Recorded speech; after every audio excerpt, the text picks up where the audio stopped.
Hello mga friends, welcome back to my channel. Ngayon ay nandito tayo sa Chinatown, Los Angeles, downtown. Naalala niyo ba yung movie na Rush Hour? Dito yan sinuting, kakain tayo dito. Ayan si Jackie Chan at saka si Chris Tucker. Remember the movie? Pero order muna tayo ng lunch special nila rito kasi busy, ang daming tao. Sarap kumain dito. Yun. At saka may mga signs na rito sila Jackie Chan at si Chris Tucker. Sikat to na restaurant dito. Yun, soup muna. Ito, dumating na order natin. Yan yung chicken with cashew nut at saka compound shrimp. Sarap. Siyempre may pork and cookies. Puchaw. Doon tayo kumain. Tapos maglibot-libot naman tayo dito sa paligid ng Chinatown. Pwede ka rito makabili ng mga iba't ibang mga product ng China.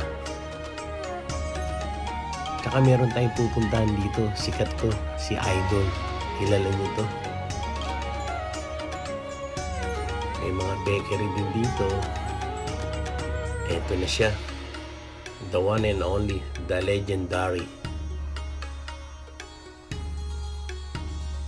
Bruce Lee. Ayan po siya. Meron siyang statue rito sa Chinatown. Bruce Lee. Tapos mag-ikot-ikot pa tayo. Siyempre, marami naman dito pupuntahan.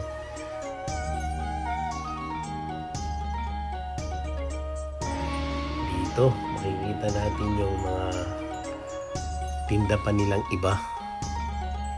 May mga plants din sila rito. Mga Asian plants. Dito yan sa Los Angeles downtown.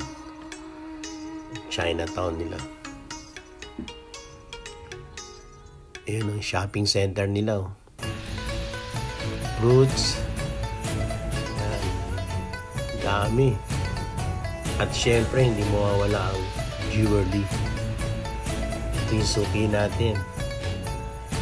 Titingin tayo ng mga gold. Dito yung mga jewelry nila mabibilang. Okay dito. Ang gaganda ng gold. Diamond, watches, lahat mabibili mo dito. Kompleto. Ang sarap mamili dito. Kaya madalas tayong pumunta dito sa Chinatown. Dito lang yan sa Broadway, Los Angeles downtown. Thank you sa panonood.